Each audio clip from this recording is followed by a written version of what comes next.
Marketing to a B2B Technical Buyer, based on recent research by Enquiro.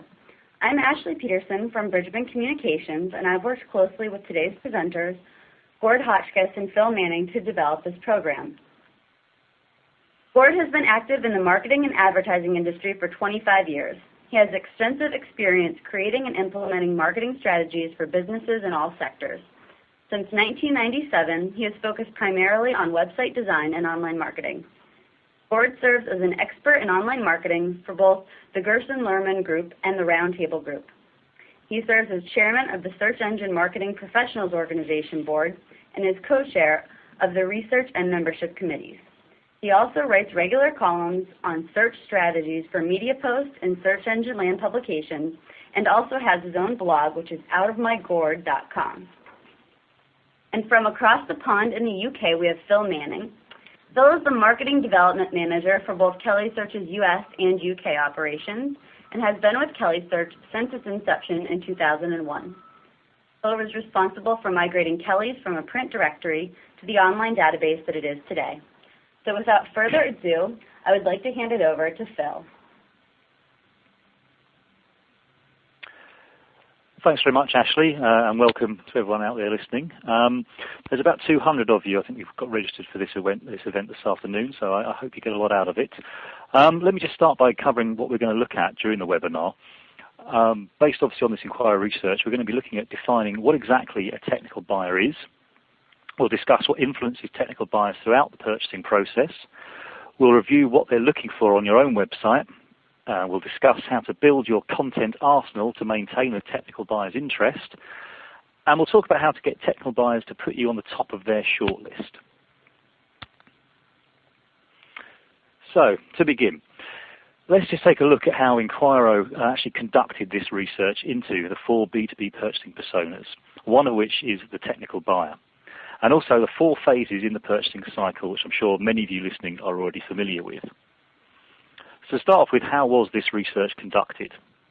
Well, Enquiro, along with the help of many supporting partners, collected survey data in March 2007 from a select list of North American contacts. Survey Sampling International provided a sample of 1,086 professionals, and they screened the participants by asking them the following questions. Were they considering making a business-to-business purchase from one of the following categories within the next year? Now, those categories included parts and components, so parts for assembly, semiconductors, motherboards, things like that. Equipment, so test or measurement equipment, manufacturing, medical, etc. Business services, i.e. Accounting, legal, logistics and shipping. Supplies, industrial or office supplies, furniture, tools. Software, enterprise software, for example, and hardware, so the other side of that, enterprise hardware. The second question that was posed was, is this product or service worth over $1,000? The participants then completed the online survey that consisted of over 100 questions. Each participant answered questions based on what phase of the purchase cycle they were currently in. An added feature of the survey allowed participants to launch live search queries, and this allowed the survey to capture important search behavior, such as keyword analysis, position, and rank of search engine results pages. So now you know how the research was conducted. Let's get under the hood of it and dive into the findings. Let's look at the 4 B2B purchasing personas. Now, the first of our 4 personas you can see on the slide here is the economic buyer. The economic buyers are the money people in any organization. They control the budget and have veto power over any decision requiring spend. They'll take a hard look at the return on their investment, and they want to make sure they get the best deal for the organization. Put it simply, the economic buyer is the one who has authority to make purchases, and they are almost always in an upper echelon management position, such as an agency director, division director, or perhaps a group of people, such as a school board. Whatever your title you give them, the people serving in this role have at least 2 things in common. First, they are more interested in the big picture than they are in the details, and second, they're just too busy to read the details anyway. The second persona found is a technical buyer. Now, the technical buyer is a person within an organization who is tasked with ensuring that whatever solution is purchased meets the technical requirements of that company. For technology purchases, this would often be an IT professional. For accounting software, it would typically be a controller or financial officer. And for sales relationship management software, it would be the sales manager. While these people usually don't have full final financial approval, They're integral to the purchase process, as they are the ones that ensure the potential solution is the exact match with the organization's needs and requirements. The user buyer is the third persona identified. Now, the user buyer is the person on the front lines who will actually use the solution or product purchased. They are often the person that first identifies a need and makes the organization aware that they have to explore potential solutions. And after the purchase, it's this person who has to ensure that the implemented solution is the right fit for that need. Now, the final persona is the coach. The coach is the internal champion who helps move the sales process along and usually has a vested interest in the purchase of the solution. Now, you'll note from the screen that the coach is not included in the chart because they can influence any or all buyer types. But buyers do not necessarily only fit into one role. So in other words, a person can sometimes be all or any combination of the four roles.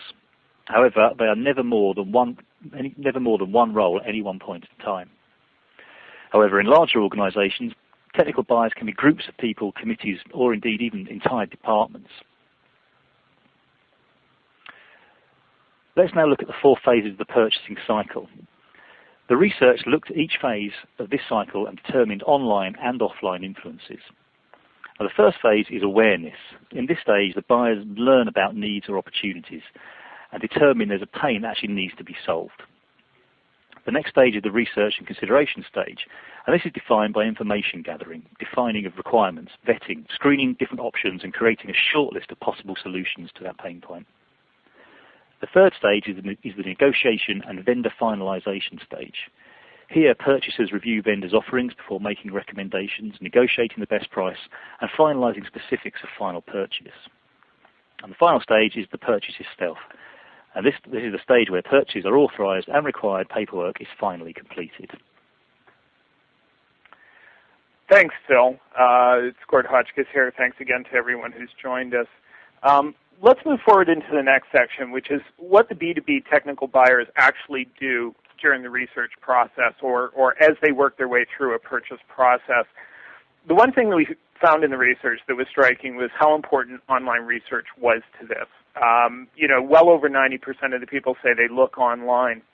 And when we look at where that activity started, a fairly large chunk of it started with the search engine results page, primarily Google, which came out as when we're talking about general search engines, as the number one place that people start this activity. So let's spend a little bit of time talking about what those B2B tech buyers are doing when they're interacting with the search results page. And again, we come down to phase. This is one of the reasons why we split the research up into different phases so we could see what happened as people moved from phase to phase.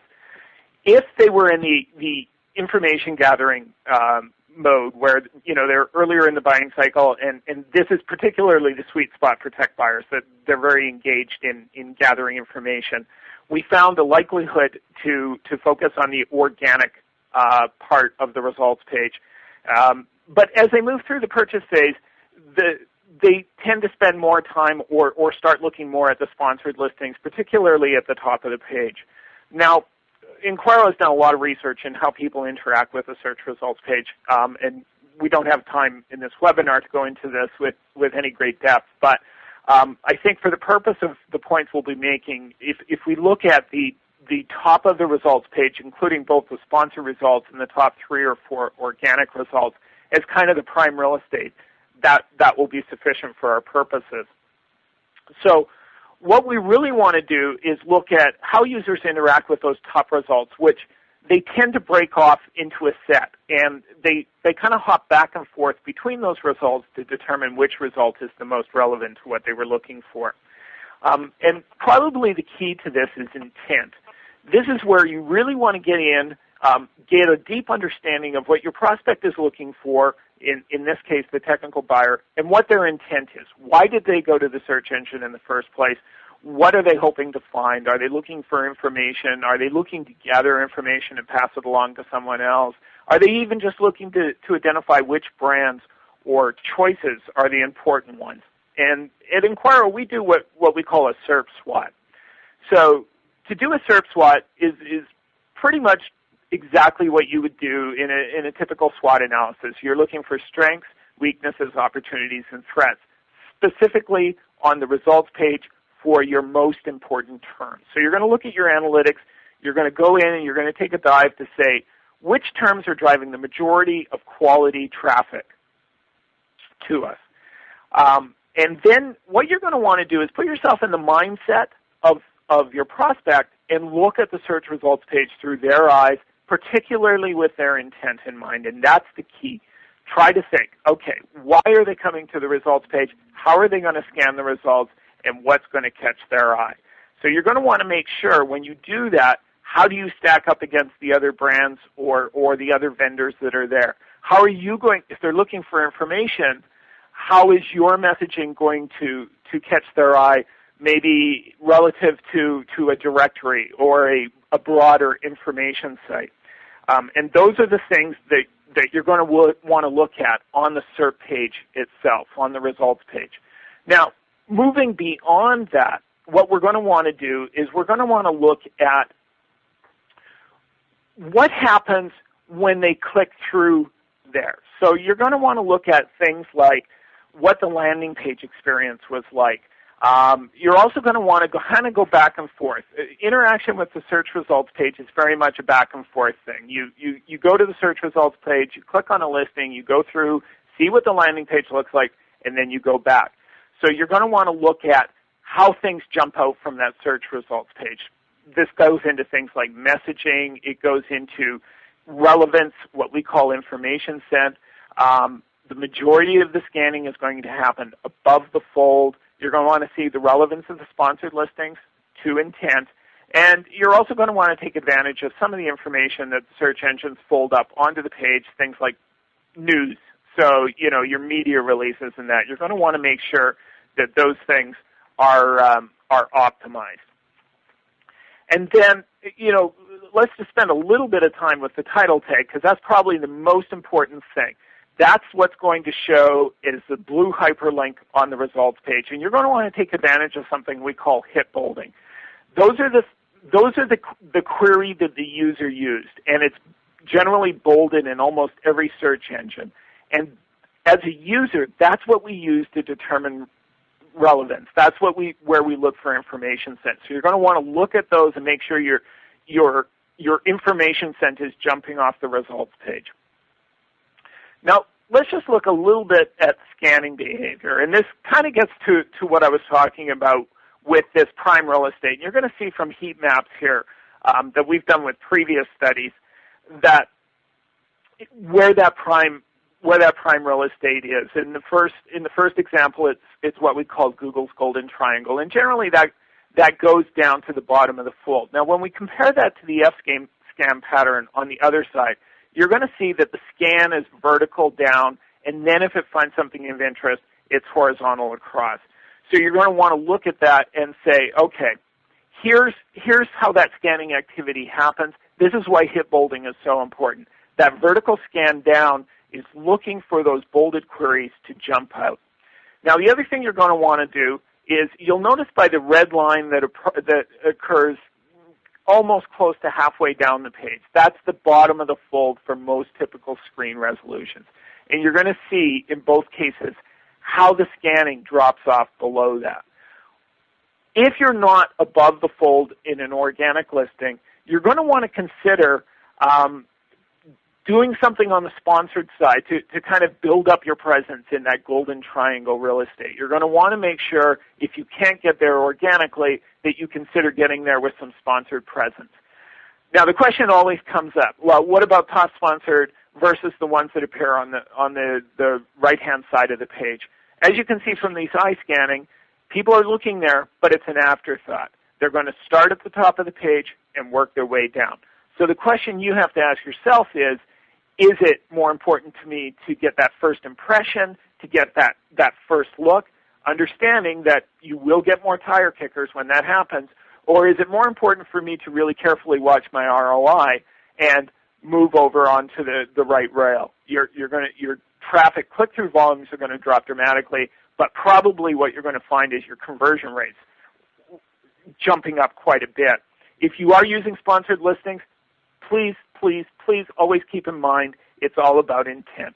And one of the biggest problems with most sponsored advertising, particularly in B2B, is the messaging in the ad doesn't match the intent of the user.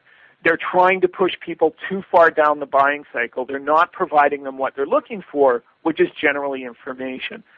We have a number of examples of why relevant messaging that appeals to that intent is much more effective in those sponsored positions than something that's pushing for a sale or providing information that's more appropriate later in the buying cycle.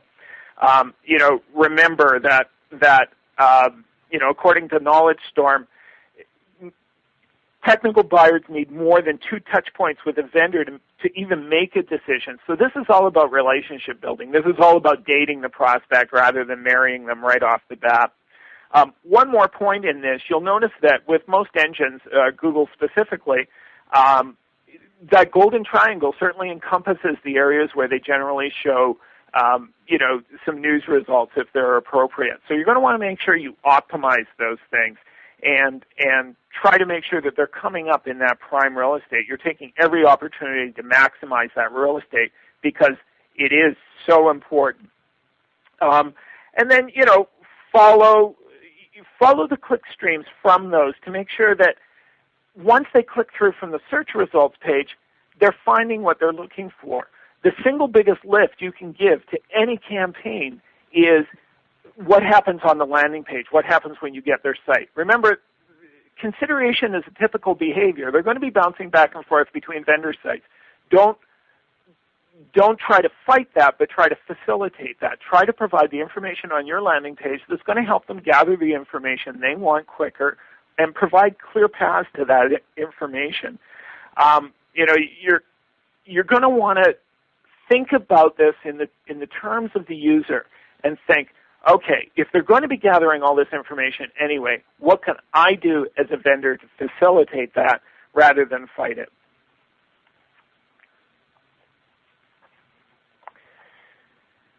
Now let's look at, some more ideas of what that intent looks like.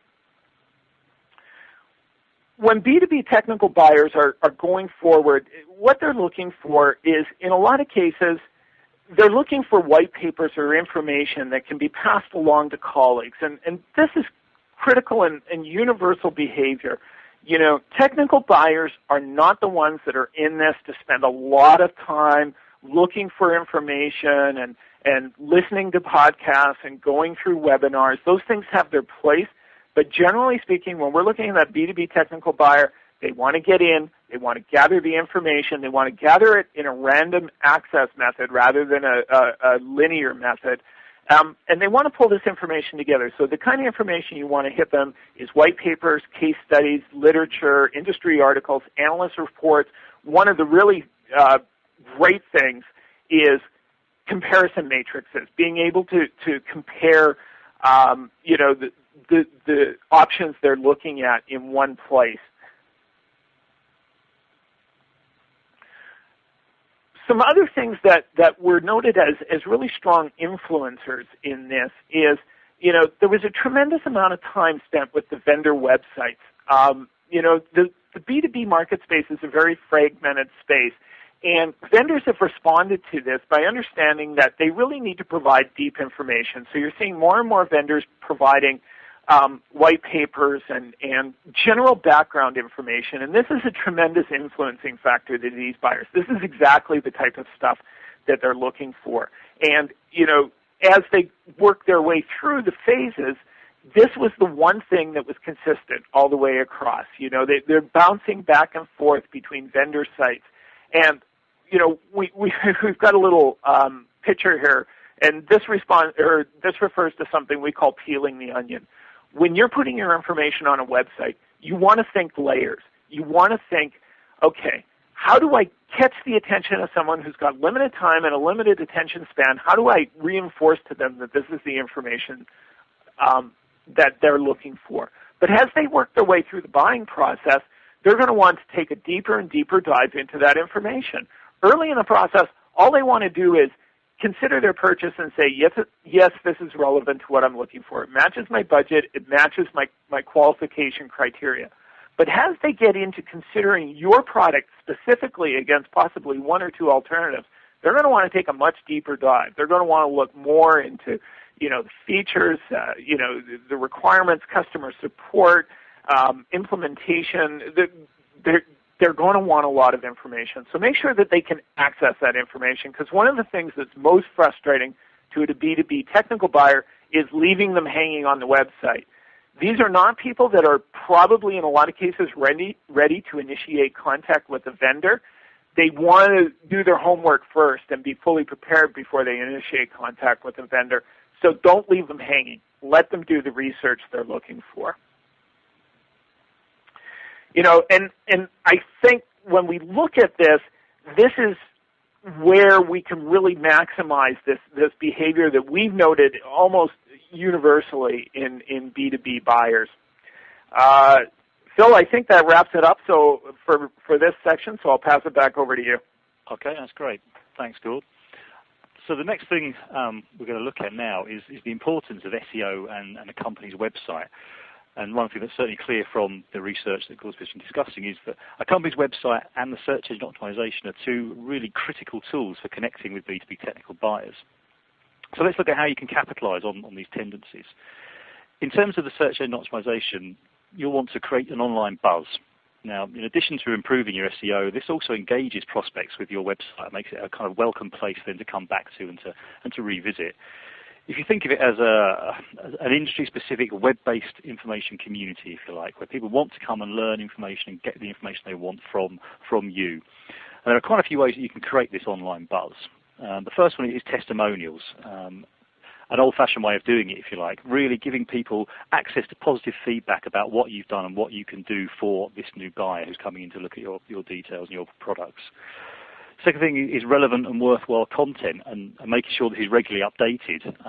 It's all very well having a press release on your site that was first produced in 1997. That's not the sort of thing that a search engine is looking for. They want to see things that are updated, new information being released all the time.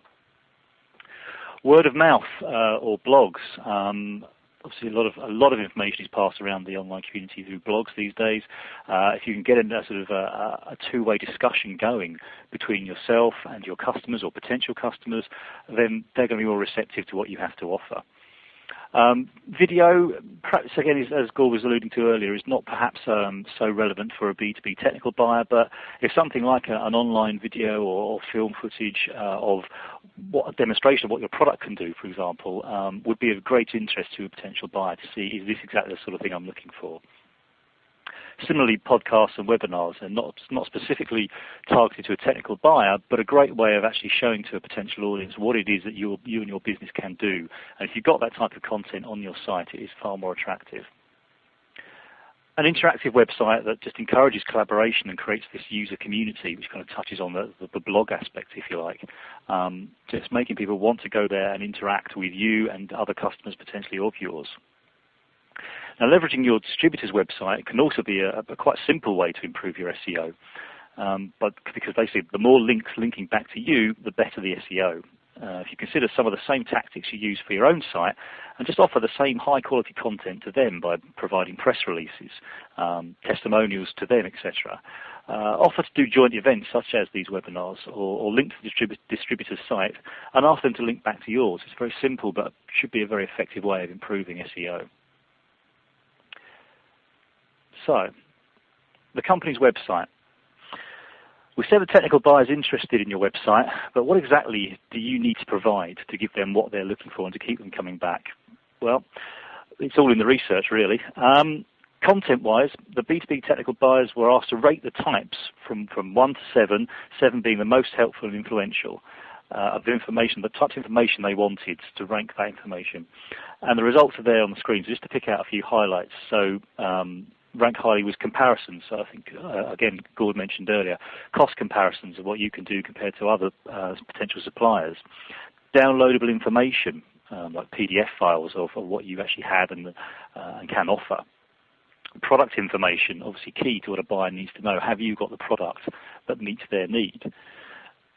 Clear and easily found pricing. Again, it's some of those sorts of things that sound so simple, but if a buyer comes in, they don't want to be spending a lot of time trying to work out the navigation of a website to get to the point where they can work out or find the pricing information of the products that you are stocking and selling. Technical papers, again, gives you more background information to make the buyer make a kind of informed decision on a potential purchase. And a company's approach as well. So what approach do they take to business, and how they can actually work with you? Does the website suggest to a buyer they're the type of company that the buyer would want to work with?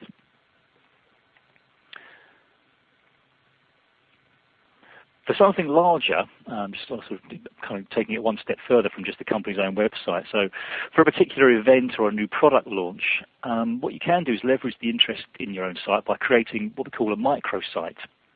A microsite is basically a custom-made website designed specifically for a unique process or unique point in time. So you want to direct people to this where it's specifically about a new product or an event you're going to, a product launch. It tells the viewer, the visitor to your site, yep, this is my website, but it's a bit different, and it's dedicated to this event or product, whatever it may be, that we think is very important. So it really gives the buyer in one site the specific information they're after. And ways you can use these microsites are to target a specific audience. So you can really target the messages they're getting. So rather than your general company website, this is a specific microsite that kind of speaks about a particular product. They're also excellent tools for providing event or specific product-related content. They can help customers connect with you before trade shows in order to build booth traffic through appointments. Come and see us at this particular event, contact us, set up an appointment. When you get to the show, a lot of that work is done before you actually get there. And microsites can also help you track the all-important measure of return on investment. What are you getting from building up there? Now, the research actually rates rich media, such as videos, fairly low, because obviously a lot of this depends on the type of user and their intent of why they're coming to your site. But do keep in mind that in relation to mediums like white papers that people are generally used to, we all know technology is creating a multimedia extravaganza, if you like, for the consumer market, such as YouTube, everyone's on. But the same does hold true for the B2B space. So you could, these are just options, you could consider including on your site videos, I mentioned, and images of your products in action. It gives a buyer a more sort of tangible relationship with what you actually have and what they could actually want to buy. Virtual tours with your manufacturing plant. Again, this can position you in a stronger position to your competitors, potentially. Video testimonials. So obviously, a client, a happy customer you've had previously, you can actually film them, put that onto your site, and it's even greater endorsement than just a sort of a written testimonial. But testimonials, as I say, are a very effective tool. So if we just take a greater look at those for a moment. Testimonials are powerful because they come from a third party. It's not just a company trying to convince potential prospects or buyers that they can actually do what they say they can. There's an independent verification, if you like. They come from someone who didn't have to choose your product. They obviously had options available to them, but they did choose you. So just a few tips on how to get the best from any testimonials you can get. They should address prospects' concerns. So, for example, if a frequent concern your sales team here is regarding the price of a product or service that you offer, you'll want to include testimonials that specifically talk about how reasonably priced and what a good value your products and services are. So you're addressing that pain point. You can use testimonials throughout your site. Onto the home page is a good place, but also include a designated testimonial page. And we've just you can see on the slide there a screen from the Kelly Search site where we actually have you want to hear what people have and their experience with being with Kelly Search. There's a specific page of testimonials of feedback that we've got from our customers. But most importantly, really keep the testimonial short and direct. It shouldn't be a novel of kind of alluding to how great you are, but if people just say, yeah, I got what I wanted, the price was right, the service was correct, that's what prospective buyers want to see. And just in case your customers may not be comfortable with sort of interacting online, make it easy for them to make that switch. If you make sure that your URL, your web address, is prominent in all materials you produce, so brochures that you send out at trade shows, business cards, magazine articles, any offline advertising, make sure that URL you have of your web address is front and center. And all PR materials should include the company's URL, so press releases and things like that you send out. Start to drive people away from just looking at from seeing that's your business, where it is, and the phone number, to get them online, because you can do so much more with your site by using the microsites, as I said. And also show an incentive to go online. You could offer more information that perhaps isn't available elsewhere.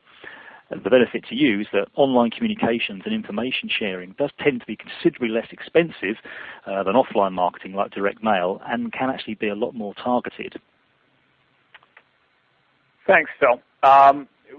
Phil covered off what happens on the site and different ways to appeal to different users. Just one note, because some people out there are kind of going, well, in one part they're telling us the videos are great, and another they're telling us they're not so great. I just want to kind of drill down on that a little bit more. Remember, with B2B purchases, we're talking to different types of buyers at different times. And things like videos and a hands-on type of demonstration is very useful to user buyers. And they definitely have their place in this pipeline, in this dance you're doing with the customer. So that's why at some points, depending on what phase we're talking about, some of the points we're making may seem a little bit contradictory. Everything has their place in time, and you want to provide a menu of options to learn more about a product. And that's really, I think, why we're talking about some of the different alternatives you can do. So let's step back a little bit from what's happening on the site and go back a little bit to how the technical buyers find you. Now, in the survey we found that general search engines such as Google make up about 43%. B2B search engines like Kelly Search make up 14%. That kind of is together the search engine piece of the pie, which adds up to 57%. If we look at the other pieces of the pie, vendor sites going directly there, that's 32% of the time. And then industry information sites, like the Institute of Electrical and Electronics Engineers, for instance, would make up the remaining 11% of the time of online searching. But let's dive a little bit deeper into this idea of B2B search engines or vertical portals, because there's something there that I think goes deeper than just the numbers are saying. As we noticed very distinctly that as people were going through the process, there was a general transition point in a lot of search activity where they started with a general search engine, they did a fairly general search. They did what we call a landscape search, where they're going into unfamiliar territory and they want to identify the landmarks in that. They want to identify the sites where they can go to get more information about their alternatives. And this is really where the sweet spot for B2B search engines are. If B2B search engines can effectively handle that transition, they provide a lot of functionality to the user, and they get them closer to their intent. How do they do that? Well, the first thing is one of the things that was said about B2B search engines is, looking for one specific B2B thing. On Google is like looking for a needle in a haystack. Looking at it on a B2B search engine is looking for a needle in a needle stack. And that's the thing. They're more focused. So you're not going to get everything. And that's probably the point of vulnerability of most general search engines. They have to please a lot of people. They have to. If a dentist or if somebody's looking for ceramics, they don't know if it's a dentist looking for materials related to their profession or a potter looking for ideas. It's very hard for Google to disambiguate that query to know who's doing the searching and what they're looking for. With a B2B engine, you can make some assumptions that make that whole experience a little more focused and a little more useful to the user. So you can say, if this is a website aimed at dentists and you search for ceramics, we're pretty sure that you're looking for materials that can be used in your profession, not necessarily, an idea for a vase.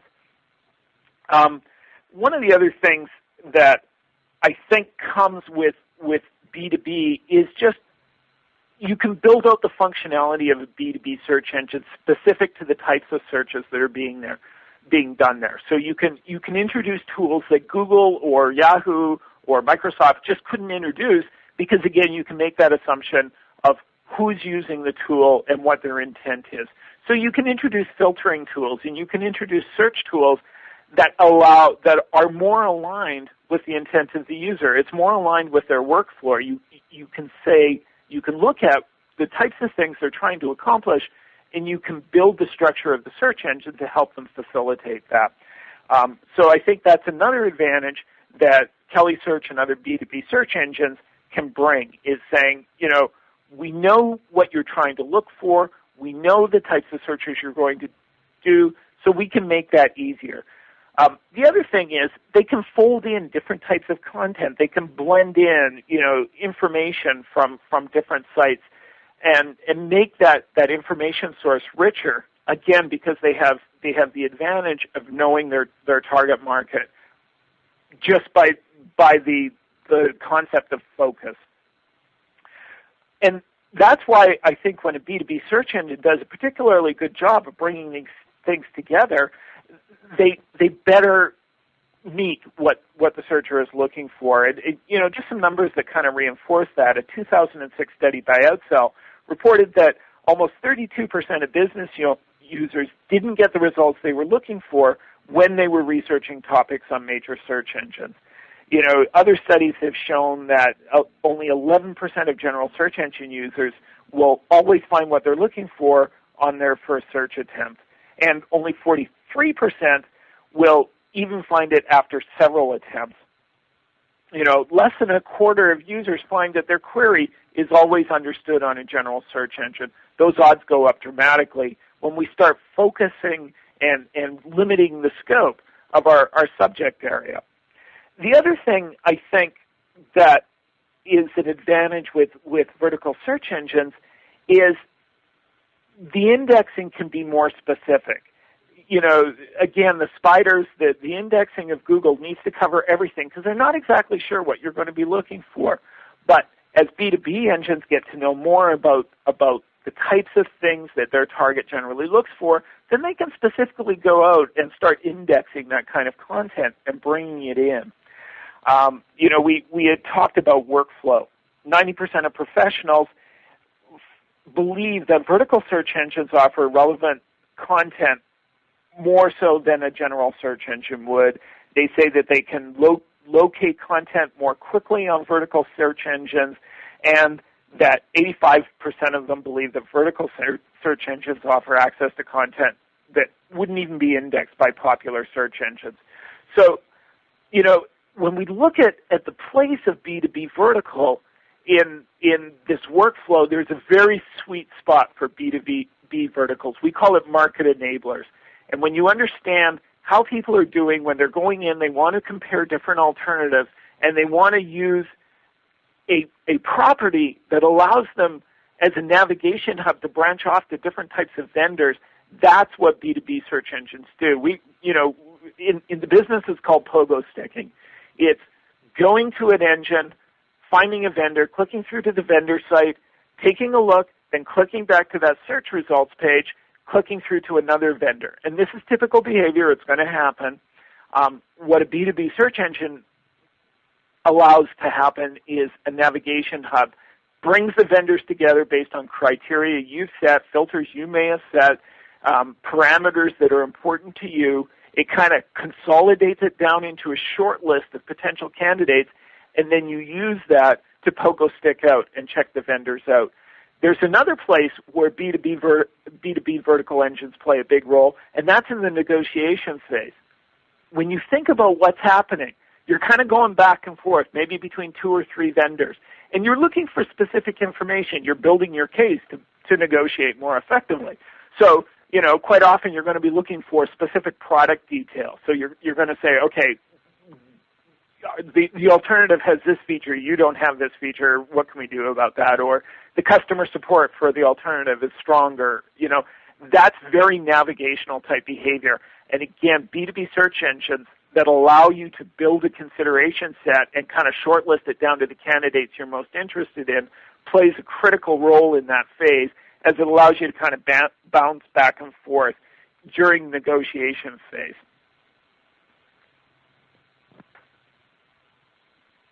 Phil, over to you. Okay, great. Thank you very much, Gordon. Okay, there's an awful lot of information that we've given you during the course of this webinar, so I'm just going to try now the quite difficult task, really, of sort of wrapping up the highlights and takeaways. We've spoken about the 4 personas of B2B buyers, and the 4 stages of the purchasing process. Now, the technical buyer has the most influential role within those stages. The research for Inquiry suggested that the purchase process begins online, and the search engine results page is key as this tops the list, with the manufacturer sites as the places B2B technical buyers do actually go to first. Knowing your company's website is key to online visibility and prospect conversion. Make sure you have relevant content and use tools such as microsites and video if that is what is necessary to further engage with potential prospects. And knowing how technical buyers find your company online will help determine where to invest those all-important marketing dollars, and even more importantly, to get the best and really great improvement on your return on investment. Phil, I'll just jump in, and I guess kind of wrapping up those points into one big takeaway. If there's one piece of advice I could give everyone out there, it's the more you know how your users will interact with both search engines and your site, the more effective you're going to be at intercepting them. So really, take the time to build out your own personas for the different phases that are typical in your buying process, and really map out what their intent would look like and the typical behaviors. And once you build that framework, once you build personas, and if you're interested in the whole concept of personas, just use the search engine to search for persona, and there's a lot of good kind of how-to guides out there about how to build a persona and how they're used in the design process. But once you have that, you have a framework you can step into and start walking through interactions from their perspective. We find it tremendously useful. So just to kind of wrap up, you can download the white paper that a lot of this was talked about. We're showing the slide right now with the address for that. And also, both Phil and I can be reached at our emails. We've got those on the screen right now. I'll give everyone who's participating a chance to maybe write those down, and then I'll maybe click back to where the link where you can download the research. And I believe we'll be able to go and answer a few questions. Looks like we have a little bit of time here. I'm just going to run down. Ashley, our moderator, has been doing a great job putting these into the queue. So I'm just going to start running down. We'll see how many we get to, and if for whatever reason we don't get to your question, we will try to follow up. One person asked about microsites. I think Phil did cover some of this after the question was posed, but we'll cover it off really quickly. They said microsites were important. Is this the same thing as a landing page? The beauty of microsites is that they can be specific to a certain user or a certain product. It really allows you to focus. And one of the things that I said repeatedly during the presentation is what you want to do is you want to provide hubs for your users. You want to provide clear paths that they can go down. And microsites are a perfect example. Just as a B2B vertical engine has the advantage over a general search engine because they limit the scope and they can target the user more effectively, that's exactly the same advantage that a microsite brings. So it allows you to kind of limit the scope, think, okay, for this particular user, what kind of things are interesting? And you can gather those together into a more focused environment that allows them to increase their odds for success for finding what they're looking for.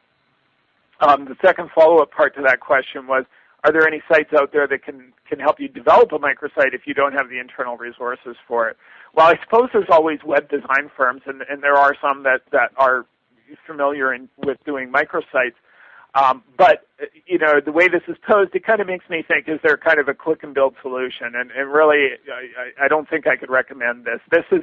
This comes from a deep understanding of what your users are looking for, and it should go through as much thought as the building of your main site did. I mean, all the same rules apply. So, the scope is limited, but the thought should be just as intensive and probably more focused towards one particular type of user. Phil, I don't know if you want to add anything to that?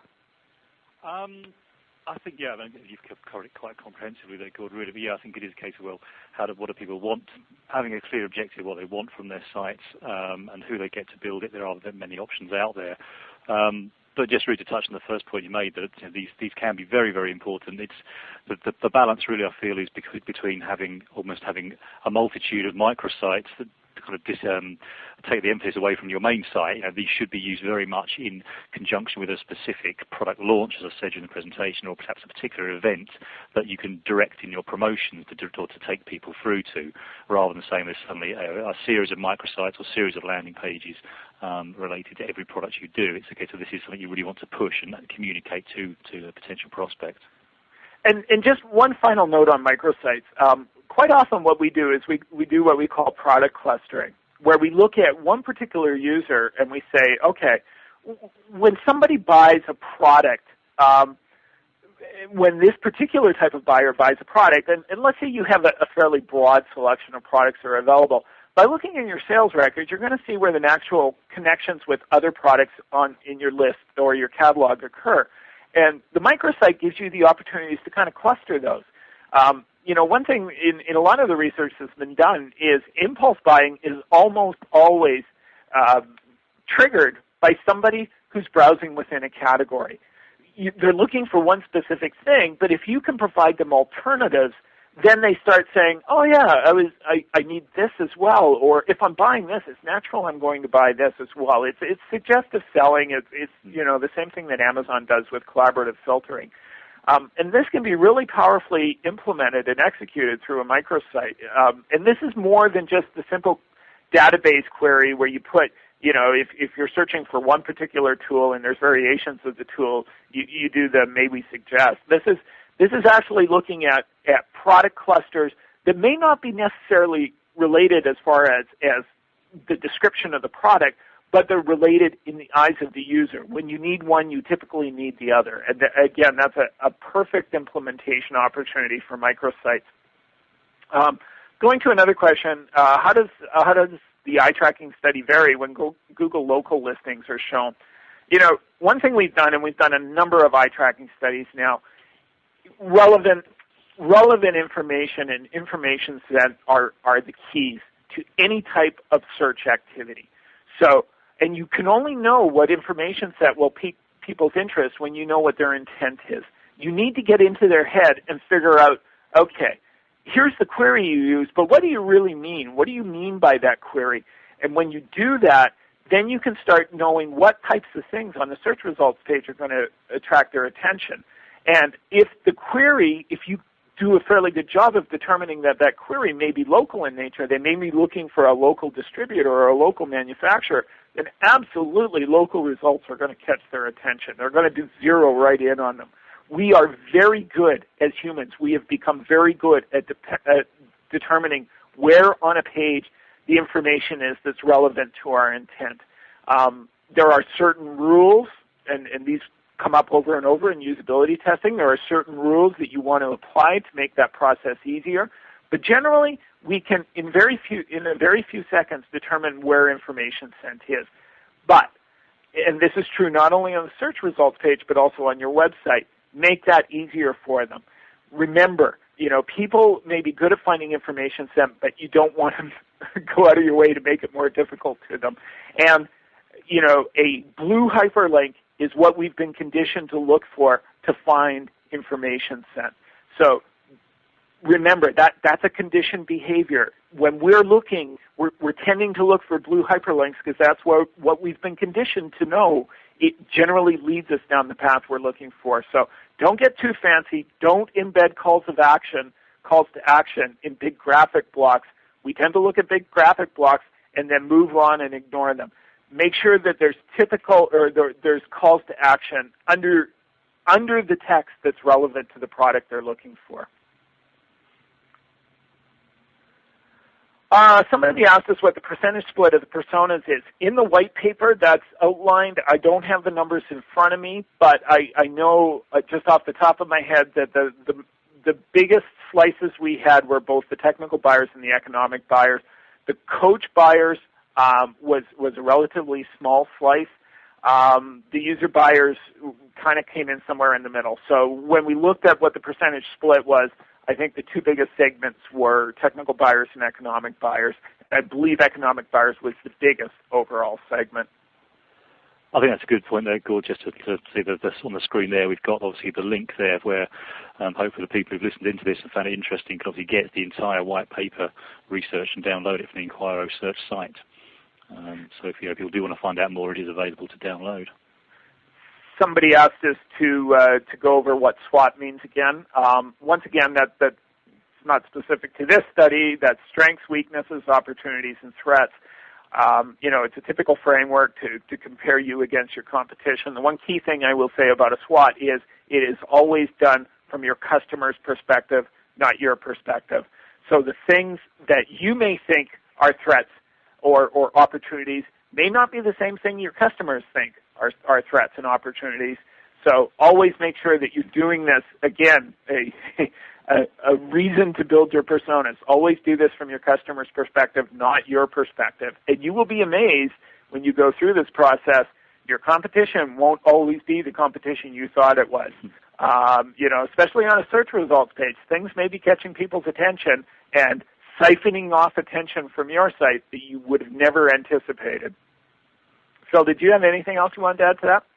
Just really nodding in agreement. I think that's exactly right. It is say what people's perceptions or preconceptions rather are of their traditional competition and threats may be different to actually what is actually happening out there now. There are so many new things coming on board and so many new things certainly online that as you say, capturing people's attention, drawing people away from perhaps where you think they should be. So this is the SWOT analysis is a good thing to do, and I think it's a good thing to do on a reasonably regular basis as well, because so many things are coming along all the time. The question, and this is kind of falling into the SEO side, doesn't matter what a link from your distributor site says. So this would be, I imagine, channel distributors where you're a manufacturer, you're pushing things out to your distributors, and they're linking back to you. There's two sides to this. There's the SEO side, the usability side, and what you want to do is find a nice balance between the two. But generally speaking, what you want to do is something that's descriptive for both the user and the search engine. So just a hyperlink on your website really isn't saying much about what's there. I mean, ideally what we like to do is say, okay, what's a few words that kind of sum up what we are? What's our main product line? What is descriptive about who we are as a company, and what would tell a customer who's never heard of us or a potential customer who's never heard of us what we're about in a very few words. And ideally, that's what you want to get hyperlinked from a distributor site. It reinforces information set and helps determine intent on the user side, and it provides keyword relevancy for your links coming back, as those are being calculated by Google. So it's really a win-win on both the SEO side and the usability side. What is meant with a phase? Okay, so fundamentally, generally every buying process goes through different phases. Generally starting with awareness and moving through to consideration and negotiation and purchase, and you're going to see these funnels all over the place if you go into buying cycles or buying phases. And sometimes the labels vary, but generally it breaks down into about 4 or 5 different phases that people typically go through. And when we did the research, we wanted to make sure that we were able to slice the data according to those phases. So that when we talk about phases, that's what we talk about. Right from the time you first become aware of something that you need, a need emerges and you say, oh, well, I wonder if there's something else out there that meets this need. Then you start doing research to determine what the alternatives are. Then you start kind of shortlisting those alternatives based on your budget and your requirements. And then you actually get down to talking with the vendors to say, I like what you offer, and you start asking more specific questions about how the implementation of that solution, whether it be a product or a service, applies to you directly, and then finally you purchase. So that's what we're referring to with phases. I don't know, Phil, if you want to add any more to that. I think, to be brutally honest, Gordon, you've covered that quite comprehensively. Yeah, I mean, it is exactly as you say. I can't really add any more, unfortunately. Done a very good job. Well, thank you. And the kind of a follow-up question, I guess, to that is, is there a funnel where people start at a general search engine, progress to a vertical search engine, and then click through? Generally speaking, yes. Now, it depends on what shows up on the general search engine. If there are alternatives and people are kind of early in that awareness research phase, absolutely. If there's a site that allows you to compare a number of different alternatives and kind of sort them based on your criteria, that is very compelling to a user. But we all have ingrained habits. We all tend to go to our favorite search engine to start almost all our navigational activities. So those are the things you want to do, or that's the activity you want to look for, and you want to say, okay, if they're starting with a search engine, what I want to do is be able to effectively position myself at multiple points along there. So as they transition to a B2B vertical, you want to make sure you're there with our messaging, with your messaging. And Phil, I'll let you, on Kelly Search's perspective, add some more to that.